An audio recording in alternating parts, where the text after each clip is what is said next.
सबसे पहले हडको यानी housing and urban development corporation limited एक नवरत्ना सीपीएससी है जो इंडिया के इंफ्रास्ट्रक्चर और हाउसिंग सेक्टर में फाइनेंसिंग करती है। और इस बार हडको ने अपने इतिहास का सबसे बड़ा सैंक्शन किया है, करीब 92,985 करोड़ रुपए, यानी लगभग 93,000 करोड़। पिछले साल इसी समय ये सैंक्शन 76,000 करोड़ था, मतलब 22% की ग्रोथ सिर्फ सैंक्शन में। डिसबर्समेंट भी पीछे नहीं है।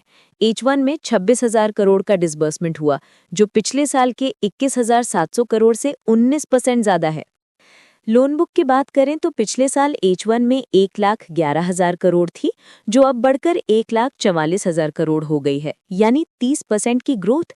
H1 में अलोन 18.5% की ग्रोथ आई है। मैनेजमेंट का कहना है कि वो 25% से ऊपर की ग्रोथ मेंटेन करना चाहते हैं और अभी तक वो 30% के आसपास चल रहे हैं। बोरोइंग साइड भी स्ट्रांग है। हडको ने 32,000 करोड़ रुपए रेज किए हैं, वो भी वेटेड एवरेज 6.32% की दर पर। कॉस्ट ऑफ फंड्स घटाने के लिए foreign currency borrowing, domestic loans, refinancing और 54 ईसी डिपॉजिट्स जैसे कई तरीके अपनाए गए हैं। कॉस्ट ऑफ फंड्स 7.45% से घटकर 7.12% हो गई है और कुछ बोरोइंग टू 6.32% पर भी हुई है। डेट इक्विटी रेशियो भी काफ़ी कंफर्टेबल है, अभी सब 7% है और मैनेजमेंट का कहना है कि 8% के आसपास मेंटेन करेंगे। रेगुलेटरी लिमिट 10% है, तो अभी काफ़ी हेडरूम है। स्टॉक मार्केट के ऐसे वीडियोस पसंद आते हैं तो एक लाइक जरूर मारो और वीडियो एंड तक देखो। वैसे भी हर सेकंड इंपॉर्टेंट है, कुछ मिस मत करना। रेवेन्यू फ्रॉम ऑपरेशंस 31% बढ़कर 6,100 करोड़ हो गया है, जो पिछले साल H1 में 4,700 करोड़ था। प्रॉफिटेबिलिटी भी स्टेडी है, पैट में 7.55% की बढ़ोतरी है और एसेट क्वालिटी पर कोई कॉम्प्रोमाइज नहीं किया गया। ग्रॉस एनपीए घटकर 1,750 करोड़ यानी 1.21% रह गया है और नेट एनपीए तो सिर्फ 0.07% है। मैनेजमेंट का टारगेट है कि अगले 15 महीनों में नेट एनपीए को जीरो कर देंगे। NIM यानी नेट इंटरेस्ट मार्जिन, अगर आप गवर्नमेंट के बिहाफ पर उठाए गए 20,000 करोड़ EBR को एक्सक्लूड करें तो 3.43% है। अगर उसे इंक्लूड करें तो भी 3% के आसपास है। स्प्रेड भी 2.42% एक्सक्लूडिंग EBR और 2.02% इंक्लूडिंग EBR है। ROE 15% के आसपास है और CARR रेशो 38% है, यानी कैपिटल एडिक्वेसी भी बहुत स्ट्रांग है। ऑपरेशनली हडको ने अर्बन इंफ्रास्ट्रक्चर के लिए एक नया अर्बन इन्वेस्ट विंडो लॉन्च किया है। इसका मकसद है ULBs और स्टेट्स के लिए capacity building, asset monetisation, project preparation और फंडिंग को स्ट्रीमलाइन करना। गवर्नमेंट ऑफ इंडिया ने अर्बन चैलेंज फंड अनाउंस किया है, जिसमें हडको की बड़ी भूमिका होगी। अगर आपको ये एनालिसिस हेल्पफुल लग रहा है तो वीडियो को शेयर करो अपने इन्वेस्टिंग ग्रुप में। नॉलेज सबके साथ बांटना चाहिए, राइट? डाइवर्सिफिकेशन की बात करें तो हडको अब प्राइवेट सेक्टर में भी लोन्स देना शुरू कर रहा है, पोर्ट्स, एयरपोर्ट्स, रोड्स, एनर्जी और रियल एस्टेट सेक्टर्स में। मैनेजमेंट का कहना है कि प्राइवेट सेक्टर में एंट्री के लिए बेस्ट प्रैक्टिसेस अपनाई जाएंगी। प्रोजेक्ट और एंटिटी दोनों की रेटिंग देखी जाएगी, IR1, IR2, IR3 और एक्सटर्नल कंसल्टेंट्स की भी मदद ली जाएगी। एनालिस्ट Q&A में कई सवाल आए, जैसे प्राइवेट सेक्टर लोन्स का रिस्क एवैल्यूएशन कैसे होगा, लोन ग्रोथ गाइडेंस क्या है, आउटस्टैंडिंग सैंक्शंस कितने हैं, मार्जिन आउटलुक क्या है और NPA रेजोल्यूशन की स्ट्रैटेजी क्या है। मैनेजमेंट ने बताया कि सैंक्शन पाइपलाइन बहुत स्ट्रांग है। करीब 7-8 लाख करोड़ के MOUs साइन हो चुके हैं, 2 लाख करोड़ डॉक्यूमेंटेड स्कीम्स हैं और 1 लाख करोड़ के प्रोजेक्ट्स डॉक्यूमेंटेशन के अलग-अलग स्टेजेस पर हैं। मार्जिन्स पर मैनेजमेंट ने कहा कि 3% NIM और 2% स्प्रेड मेंटेन करने का टारगेट है। कॉस्ट ऑफ फंड्स घट रही है, यील्ड 9.2% के आसपास है और लोन ज्यादातर 1 ईयर रिसेट वाले हैं। प्राइवेट सेक्टर लोन्स में यील्ड प्रोजेक्ट रेटिंग पर डिपेंड करेगी। IR1 में कॉम्पिटिटिव रेट्स, IR3 में थोड़े हायर रेट्स। वैसे अगर अभी तक वीडियो पसंद आया है तो लाइक और शेयर करना मत भूलना।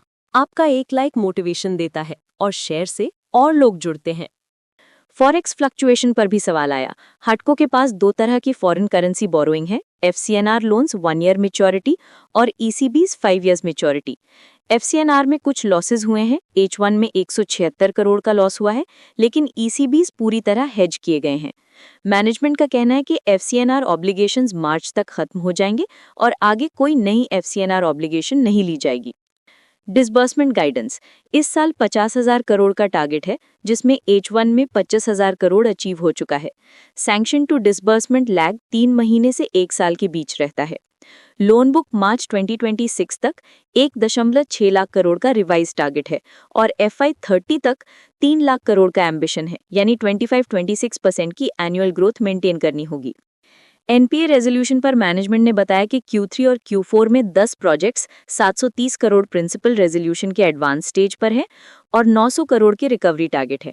इसमें से 50% यानी 450 करोड़ H2 में रिकवर होने की उम्मीद है। एसेट क्वालिटी स्ट्रांग है, 90% लोन स्टेट गवर्नमेंट गारंटी से बैक्ड हैं और कोई फ्रेश स्लिपेज का रिस्क नहीं दिख रहा है।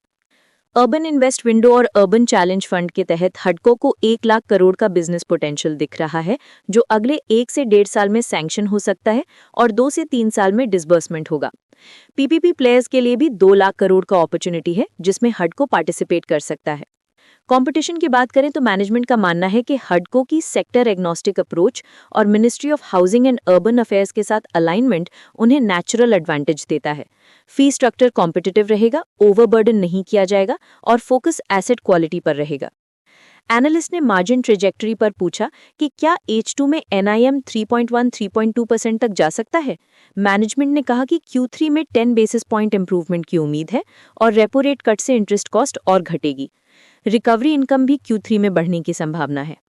क्लोजिंग कमेंट्स में मैनेजमेंट ने कहा कि हडको की ग्रोथ स्टोरी सस्टेनेबल है, स्प्रेड्स और मार्जिन्स मेंटेन रहेंगे और अर्बन इंफ्रास्ट्रक्चर में अपॉर्चुनिटीज बहुत बड़ी हैं, खासकर विकसित भारत 2047 के विजन के तहत। Metro projects, housing for all और मल्टीलैटरल फंडिंग एवेन्यूज भी एक्सप्लोर किए जा रहे हैं। अगर एक लाइन में समराइज करें तो हडको ने Q2 FY26 में historic sanctions, robust disbursement, strong asset quality और मार्जिन स्टेबिलिटी के साथ ग्रोथ मोमेंटम दिखाया है। मैनेजमेंट का टोन काफी कॉन्फिडेंट और प्रोएक्टिव है, खासकर अर्बन इंफ्रास्ट्रक्चर और प्राइवेट सेक्टर डाइवर्सिफिकेशन को लेकर। और इन्वेस्टर्स के लिए टेक अवे ये है कि हडको की पाइपलाइन सॉलिड है, रिस्क मैनेजमेंट टाइट है और ग्रोथ के लिए नए एवेन्यूज खुल रहे हैं। अगले क्वार्टर्स में एनपीए रेजोल्यूशन, मार्जिन एक्सपेंशन और अर्बन इन्वेस्ट विंडो की एग्जीक्यूशन की मॉनिटरेबल्स होंगे। नेक्स्ट वीडियो के स्टॉक पर चाहिए? कमेंट्स में लिखो। सबसे ज्यादा रिक्वेस्ट वाले स्टॉक पर अगला एनालिसिस होगा। तुम्हारे सजेशन से ही कंटेंट बनता है। तो ये था हडको का Q2 FY26 का पूरा हाल। उम्मीद है आपको सारे की नंबर्स, स्ट्रैटेजीज और आउटलुक क्रिस्टल क्लियर हो गए होंगे। सुनते रहिए, समझते रहिए। अगली बार फिर मिलेंगे किसी और कंपनी के साथ।